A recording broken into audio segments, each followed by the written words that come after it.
Up the stairs a bit here, and we'll start to explore. I just need to remember, be cautious of the first Hydra.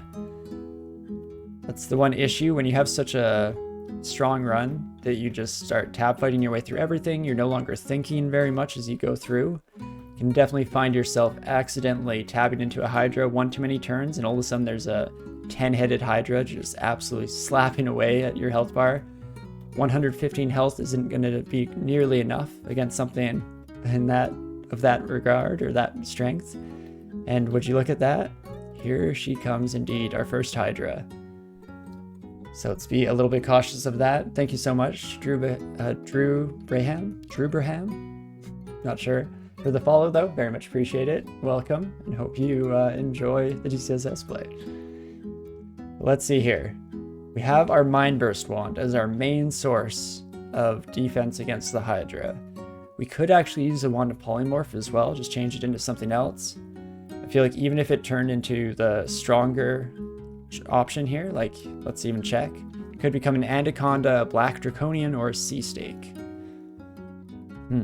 Actually, never mind. I was gonna say that it might be worth it no matter what, but I wouldn't want to fight a Black Draconian or a Sea Snake at this point. The Sea Snake can get through a poison resistance and stack up real quick, so scratch that. Let's just switch over to Mind Burst, shall we? 30% chance isn't perfect, but we can try at least a few charges here. See how it goes. And Prom, you said it right. Enjoying the stream, brother. Thank you so much. Yeah, thank you so much. I appreciate it a lot.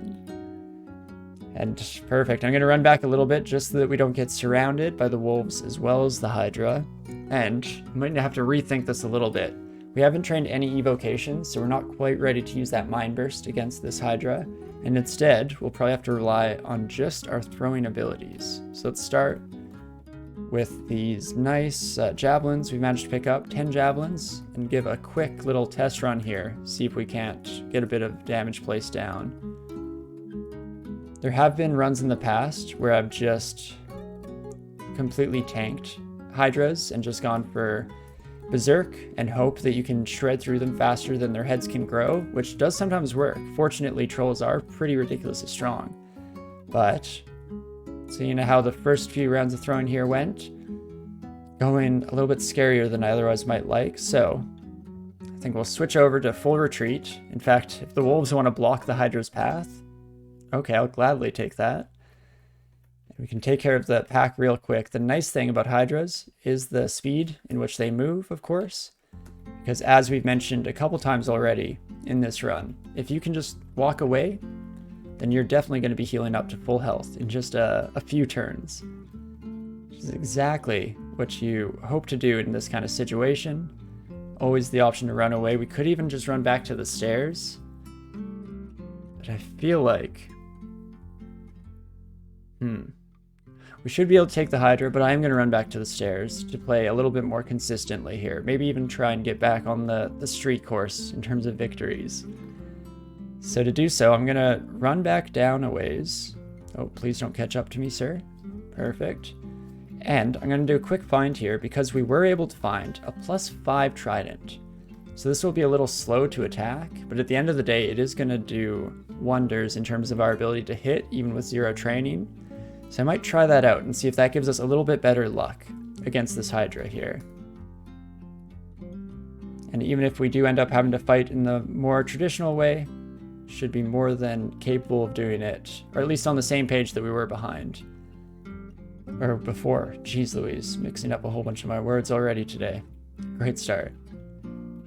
The other kind of solution that I've been going over a little bit in my head is Brother in Arms. If you get lucky with the summons there, you can definitely just get some nice amount of damage, and that's where you can truly just gang up on the Hydra and manage to take it out before it gets too far along. But here we go, we're back to full health, so let's start stabbing with this trident. And you know what, that's already going much better.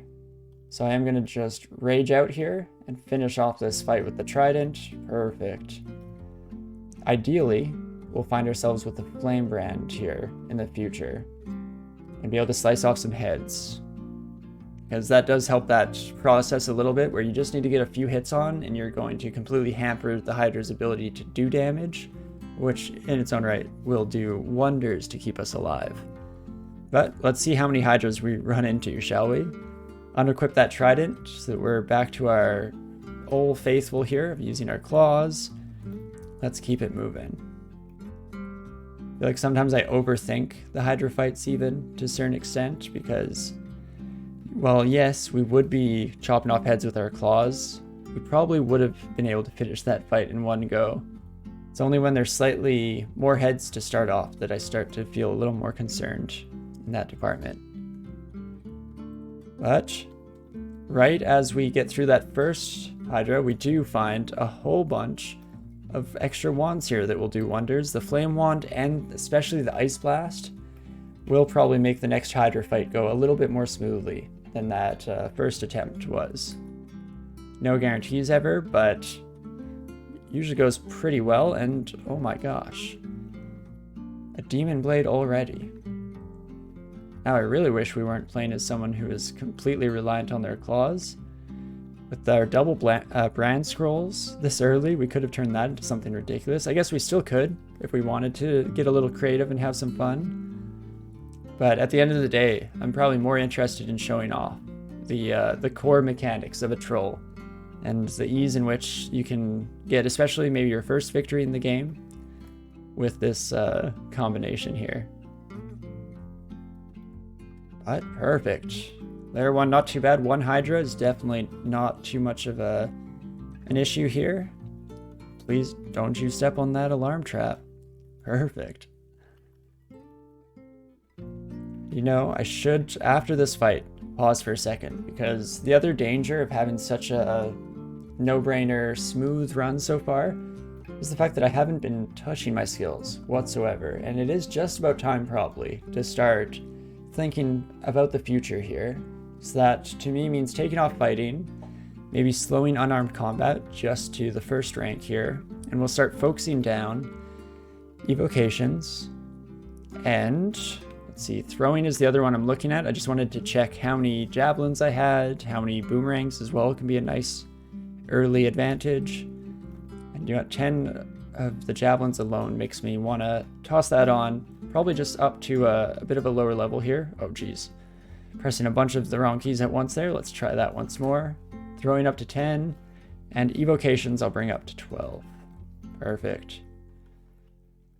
Could also go for defensive things here, but I am very much relying at this stage on our extra health and the fact that we got such an early troll leather armor. Well, normally at this stage in the game, you might want to start branching off into some other defensive bits just to make up for a lack of AC that most trolls would still have by this stage in the game at the very least. I guess maybe we're not given the best example of the basic mechanics of a troll if just because we're much stronger just due to sheer luck than we otherwise might be at this stage. And here we go, another test against a Hydra. This time, let's go with the Ice Blast route, shall we? Even just using this to squishing the Hydra up a wee bit, just enough that I can switch over to Rage and immediately destroy the Hydra in one slash of our claws. You don't have to worry about them regrowing heads if you just do that right off the bat, you know? It's that easy, folks. Just one-shot kill everything you see. But hundreds will go. Blink Frogs might be a bit of a pain. Gonna try not to tap too fast here, just so that we don't get chain blinked off into a new section of the map here.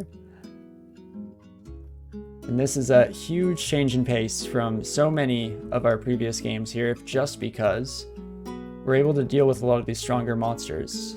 We've lately been playing a lot of short blade users and sling users with our halflings, but with our troll here, our blades or our claws have a decent amount of base damage on their own, so that does allow us to be able to consistently use them against all matter of enemies, even those tougher elephants. That's kind of what triggered this thought in my mind, is usually layer 2 pack of elephants might at least take a while to kill, if not give us any trouble whatsoever. At least take some time. And instead, no worries whatsoever. Just a simple matter here. So let's use our last two identify scrolls. I'm going to drop noise scrolls. Maybe drop our wands of polymorph. Just try and make some room here out of convenience sake, since we are absolutely shredding through here. Let's keep it moving. One thing we could do also, I guess, is throw our enchant armor scrolls onto our troll leather armor. It is a decent candidate for a 3-rune game to just keep troll leather armor on the whole time, because that magic or the health regeneration is just so solid overall when tagged along with our innate regeneration that we get from being a troll. But I'm always tempted to hold on to those for a little bit, just in case we can get the much coveted plus 12 gold dragon scales as soon as possible. And we can see that even when we get poisoned, our health bar almost completely unaffected, just thanks to our ridiculous amount of regeneration. It's exactly what we love to see. Potentially even gaining health despite low levels of poison. Ridiculous. And let's just keep it going here. Trying to keep reminding myself, don't get too cocky. A challenge will come that, if we don't prepare proactively, will be the end of even a promising character such as this. Overconfidence is a slow and insidious killer, my friends. Perfect. Let's keep her moving. Blitzing through here. Ooh. That's what I like to see. An early gauntlet here. We unfortunately don't have any magic mapping scrolls, which could be a little bit rough depending on where this gauntlet spawns. And in fact, I don't want to spend too many turns here fighting a 6-headed Hydra, so I'm going to zip over to another stairway and hope we luck out and land maybe a little bit closer to the gate. Maybe a little bit further from enemies as well, just so that we don't have to waste any time fighting through. A Wyvern alone, no problem whatsoever. Just slash to pieces in one hit, and wow. Wow. There's the gauntlet. Our luck just can't hold up, can it? Oh no. Never mind, it's a mimic, you son of a gun. And I think that was actually the only thing on this level, so we got our hopes up there, and unfortunately had them dashed by a gosh darn mimic, but that's all good. We'll just get back on the road. You can't miss what you never had, right? And I'm sure we'll be finding many a time portal in the future of the run here. So let's keep it moving, being aware that at some point here we're going to run into that 6-headed Hydra. So let's try not to do so, especially like coming out of a berserk or something like that. Be an absolute run ender, or at least would have to start dipping into our vast amounts of consumables here. And there we go. There our Hydra pal is. I guess we'll immediately go back to our Ice Blast technique, because that did work fairly well for us here. Managing to just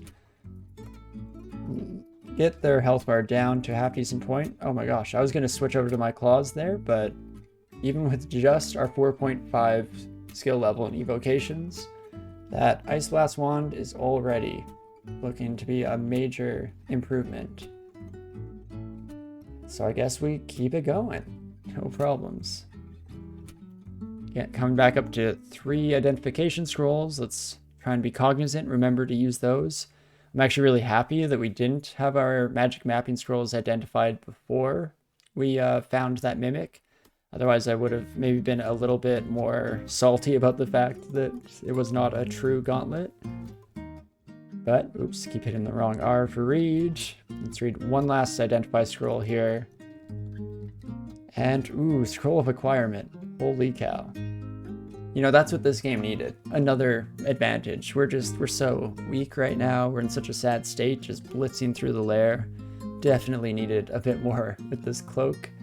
So, we can choose Amulet of the Acrobat, a decent longbow. Probably never going to touch that. Or another solid cloak here. +2 cloak of the Disturbing Realms. Strength +4, see invisible, and stealth. Stealth doesn't matter whatsoever. I don't believe in it on this character. But a little bit of strength never hurt nobody.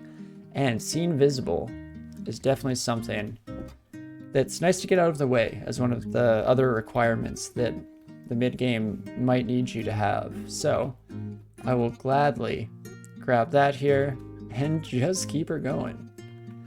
Oh me, oh my. I'm just waiting, holding my breath for everything to turn around, because there's no way this can keep up, right? Even coming across Magic Cat. Jeez Louise, +2, so we'll immediately switch into that, giving us another 2 AC. Coming up to, yeah, 10 armor class. Definitely not much to complain about there. The fancy looking hat too, a nice deep purple. You didn't know it, but this troll is royalty with that kind of style. And let's back ourselves into a corner here. It won't last forever as the monsters shred through the mushrooms, but definitely long enough to say the least. We can switch back to just tap, tap, tap, tap, tap, tap. Jeez Louise. Too strong, my friend. Much too strong. We'll keep going here, just absolutely asking for trouble as we get ourselves completely surrounded in each and every one of these fights without a care in the world. We do now have full capability of Brothers in Arms with no failure rate, so that's going to be huge for taking out some potential threatening uniques or things of that ilk here. We'll have to see. I know I've been repeating myself over and over again, but something's got to give. I'm just waiting for the absolutely brutal monsters to start showing up at some point. And we're able here to even use this little bit of slime rock to our advantage. Force our enemies to walk through it a bit just to get on to us in a better than 2-to-1 fashion. Do the same with these death yaks. Love to see it. Though this is a bit scarier in terms of how much damage they're able to do. So, might have to start being careful. I'm going to turn on Trog's Hand to give us even more regeneration. Brings us up to 3.32 health per turn. Jeez. That definitely does an absolute number for us. And, in fact, we can at any point while fighting these death yaks just start walking away. The same speed as them, and we heal up so quickly as we can just visibly watch our health bar tick up there to an absurd degree. There we go, back to full health before the death yaks even have a chance to regenerate themselves. So often on characters, you end up pillar dancing and running away just to lose progress or all the progress that you've made on an enemy. But when you regenerate this quickly, and especially this much more quickly than the enemies are able to, you can actually kind of cheese the system and just constantly regenerate yourself up to full health. They regain, you know, a quarter bar, and just rinse and repeat until you get into a good spot. And here we go. The first real challenge of the run, not because Sonya is scary on her own necessarily, but because she has a short sword of distortion. And while I'm absolutely confident in this character's abilities, not so much when it comes to trying to handle the Abyss at level 13. Health is not enough alone to get through the Abyss in one piece.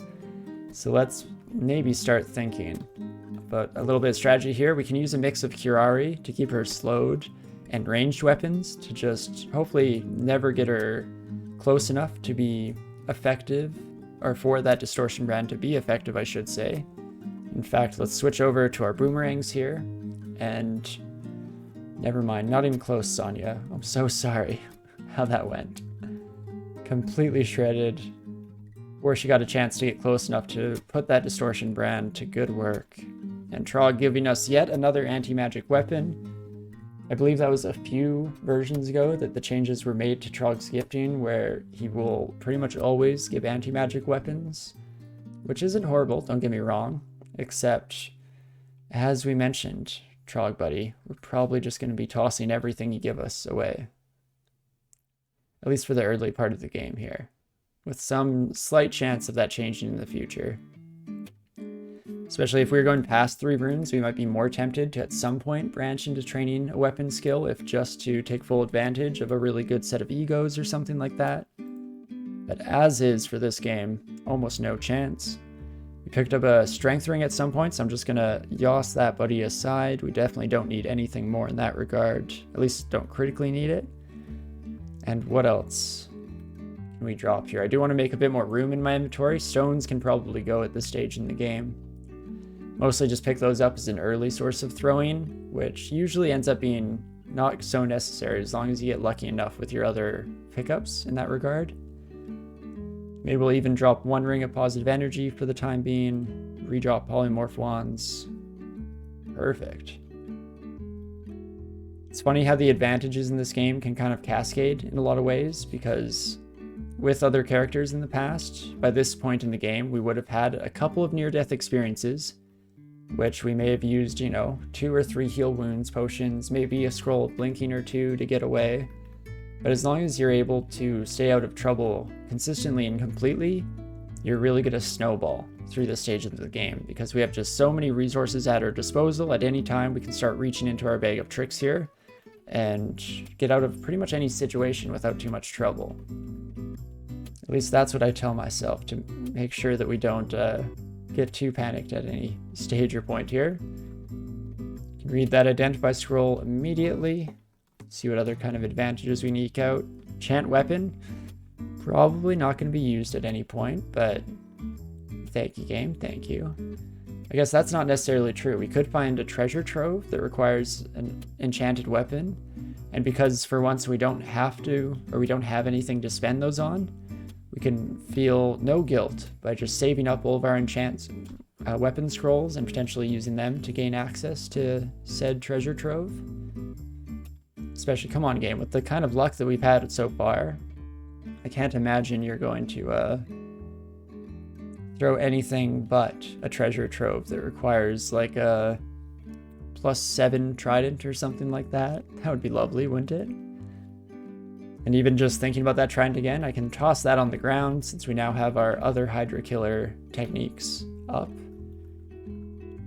And would you look at that? It's not often that we'll be marked by a sentinel trap or an alarm trap and just not worry about it. Head to a stairs just in case, don't get me wrong, but then just come what may, and I feel like we can take on the whole world. Okay, there we go. That's somewhere where we don't want to keep tapping too much here, as I almost just got ourselves completely petrified. This is the kind of situation I was trying to mentally prepare myself for, where we're not always going to be able to just headbutt our way out of every situation here. Let's back up a bit. And we could use Brother-in-Arms to give us slightly better advantage. Even if we get petrified, our ally will hopefully not be in the line of fire of the clouds and be able to keep pounding away on our enemies. We could also go for very early Berserk here, which is a bit riskier than I'd like. If there's another Catoplebis coming out there, might definitely begin to regret that. So instead, I'm going to start walking away.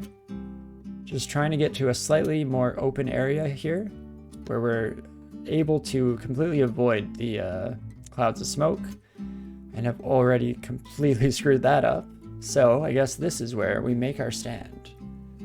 Wand of Paralysis has a 7% chance to work. Not great, so let's instead go straight into Ice Blasting the crap out of this bad boy, shall we?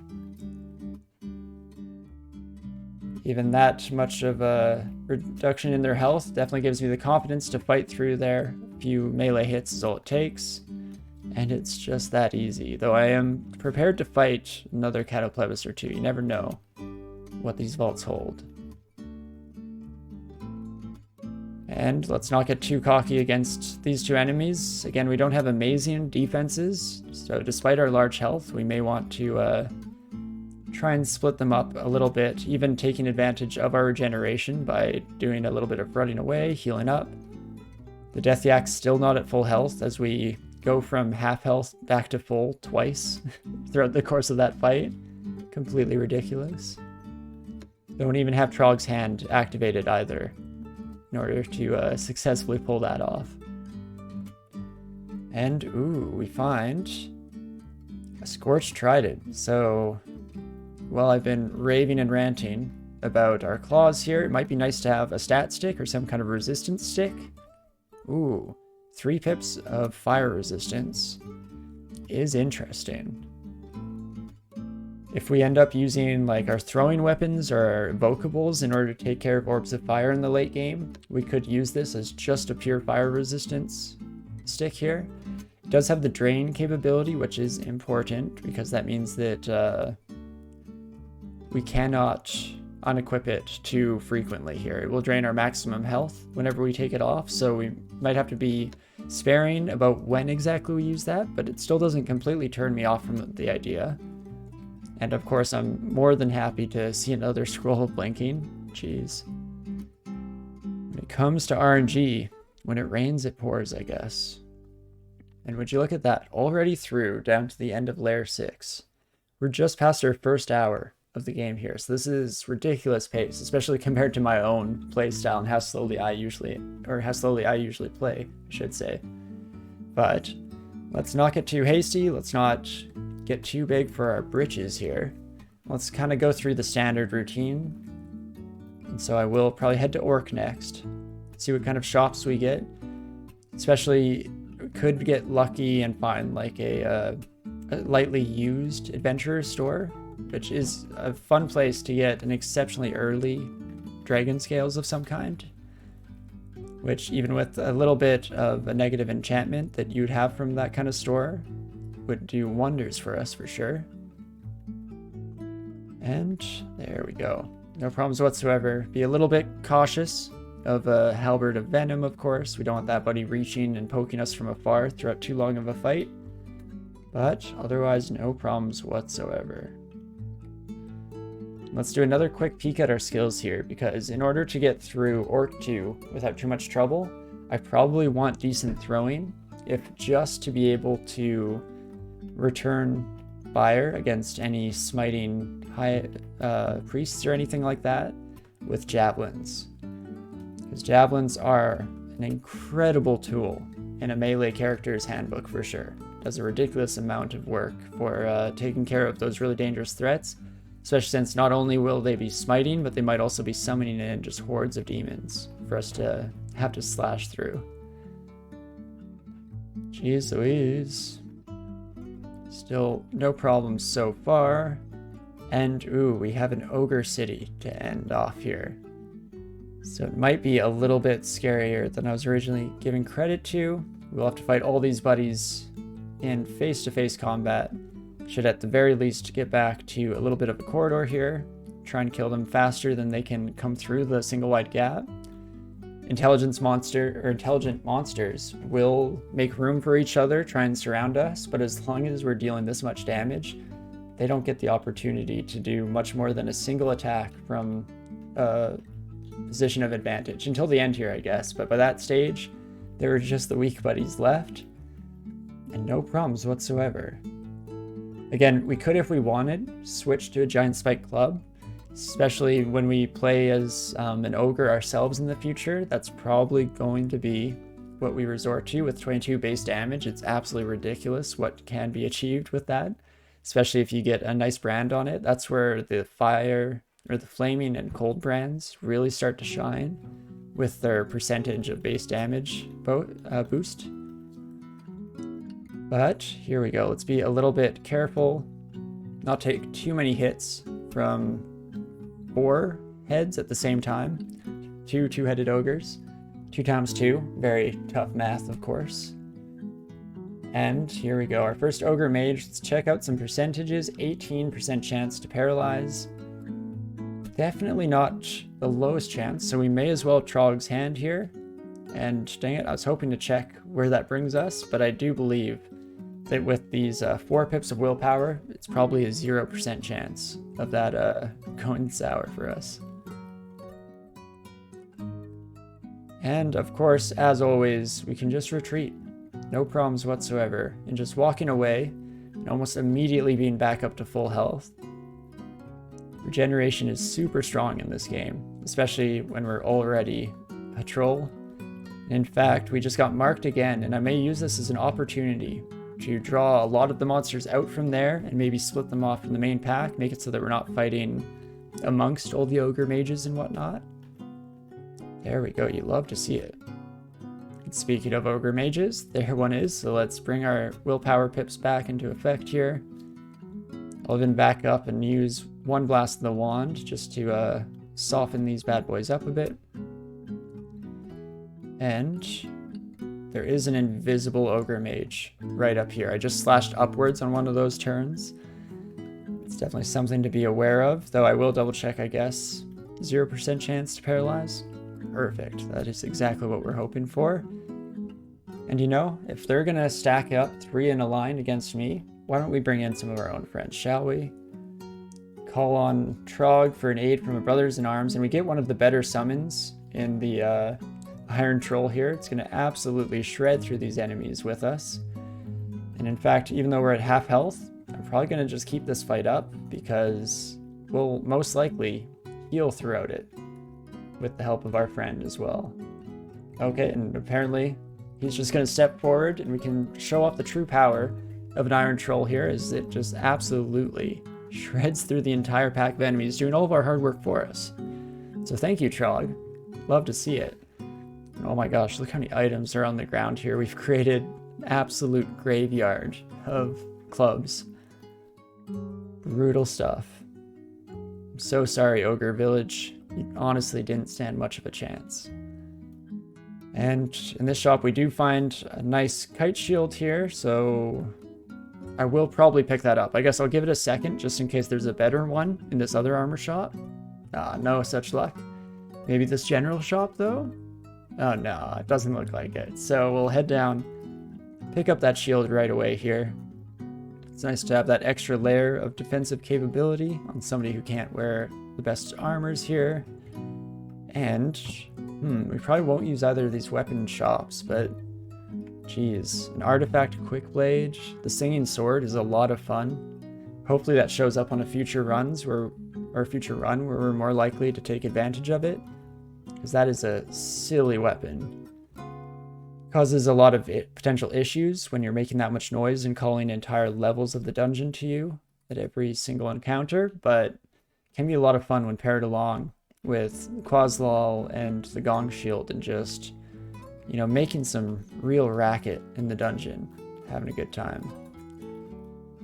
And just like that, we finish off the last bit of Orc here. Can't believe this is the first Orc Knight that we come across this entire time so far. Oh, I'm not paying attention. Someone has a distortion weapon. Is it you? Oh, okay. Let's maybe be a little bit more careful, shall we? I'm even going to berserk just to try and kill this buddy as quickly as possible. Make sure that we're not at risk of being banished whatsoever here. Other option, of course, and probably the better option at the end of the day, would have been to use a mixture of Curari to slow them and our other evocables and throwing things to keep them at a distance, but I'm feeling lucky. And so we do it the stupid way, and it never doesn't work. Gotta say, the amount of times that I do stupid things in this game and get away with it is absurd. But there we go, officially done Orc now. And it's time to already head back and start probably going into our S branches. Could also head out to the standard dungeon. It's weird, I'm so confident with where we're at here that I don't feel too scared at going to any specific place in the dungeon right now, which means that I'm probably going to run face first into Nikola Tesla, the new Nikola Tesla from this version of the game, and truly eat my words. That's just the way this game works, of course. But let us go to the snake pit, shall we? Can afford to go a little bit out of order. I wouldn't mind getting access to a couple more shops. Again, just see what kind of ridiculous stuff we can get to further snowball our character. We also have decent willpower, so I don't have to worry quite as much about being teleported around by these Naga, which is nice. The warrior there is a good wake-up call, taking us down to half health immediately. Maybe, just maybe, we'll have to, at the very least, pay attention, you know, which is good. It's good to get that bit of a kick in the pants. Let's see, Donald, have you changed too much? I don't believe you have. Still extremely dangerous, but I feel alright heading in to fight you. Maybe we'll bring in one friend, just so that we get a bit of extra distraction. And, right, you reach. That's important. But let's work together, shred through Donald there, no problems whatsoever. I picked up a shield and then did absolutely nothing about it. Gonna immediately turn shields on here and start focus training that. Try and get that extra defense up right away. Because of how large we are, we only have to train it up to 9, which is lovely. Don't have to work quite as hard fighting against our -2 aptitude. And there we go. Trog is finally getting sick of our crap. Decides to throw us a truly trash weapon just to try and show us how bad it could be. But it's all the same to me. They all end up on the floor, you know? So sorry, Trog. I know we're relying on you for our safety, and you're going to do wonders for us in terms of the allies you send in, but what can I say? I'm not very respectful, and I'm not very appreciative of all the things I have, the privilege that you've given me. Let's just keep it going. I'm slightly cautious of, yeah, again, some of the stronger Naga are still able to get us down to a decently bad place here. So we're not quite fully ready to turn off our brains and hold down the tab key, as it were. But close. Definitely close to that point. Perfect. I'm also going to go back into my inventory here, do another round of dropping. Normal poison darts, I think, can now go. We're no longer at the point in the game where I'm really going to be using those to any large degree. And what else? Another ring of evasion can probably go for the time being.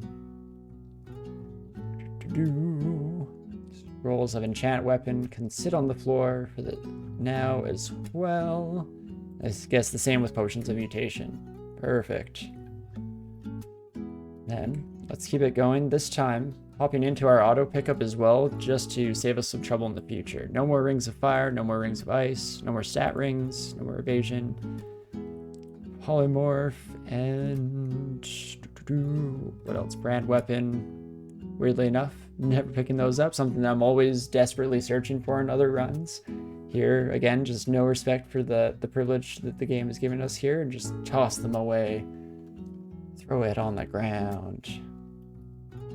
Let's keep it going. See if we can't meet our maker here in Snake Pit 2. This is where I usually run into a ridiculous series of elites, or uniques, I should say. Maybe not today, though. Maybe, just maybe.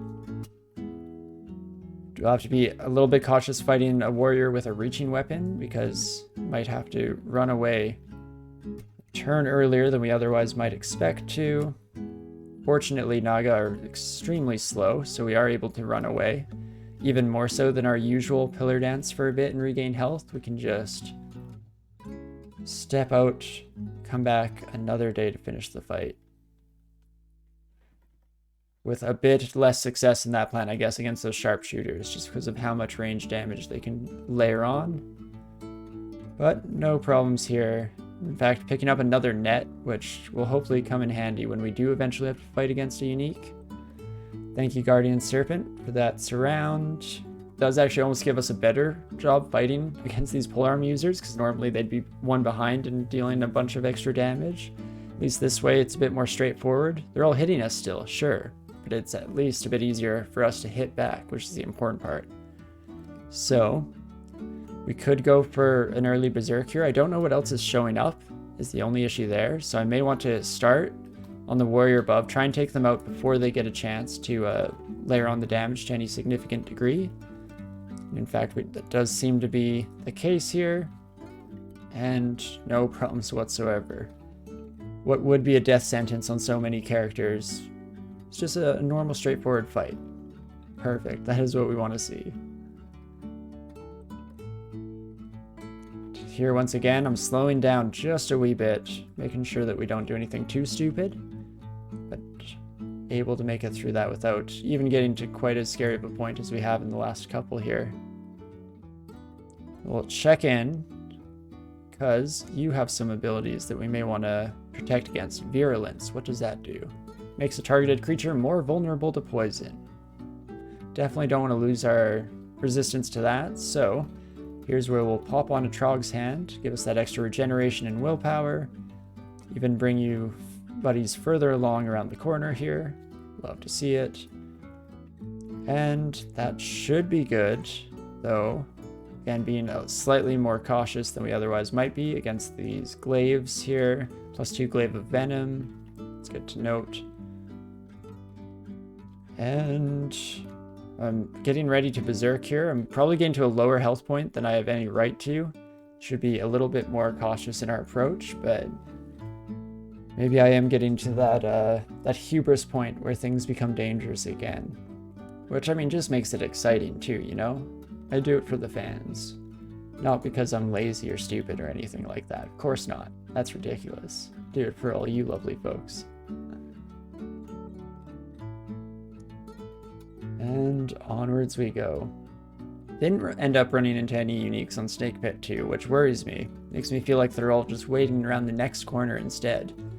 They all met before the run began here and decided that the only chance they have against such a strong character is to take some extra precautions and group up fully and thoroughly. So let's run away here. Make some distance, and now when we get this far away from unexplored territory, I feel a little bit safer throwing out an early berserk to shred through these buddies before they're able to stack up too many effects on us. And yeah, there we struggle with the usual dichotomy of the troll berserker, which is the mix between wanting to berserk in almost every fight because it is such a huge advantage to just pop on in a sudden moment, but also being cognizant that it's just as likely to get us killed if used incorrectly or being slightly too hasty with said use. And here we go. I knew the uniques were coming. Mara, Lord of Illusions. Definitely one of the scarier uniques. Bolt of Fire is brutal without any fire resistance, which is where we're at. So I'm going to spend the first turn changing out our evasion ring for a Ring of Fire, just to prevent that from dealing anything too nasty. And we'll throw out Phantom Mirror here as well, allowing us to get double the advantage as we summon another Mara against them, thanks to our Mara.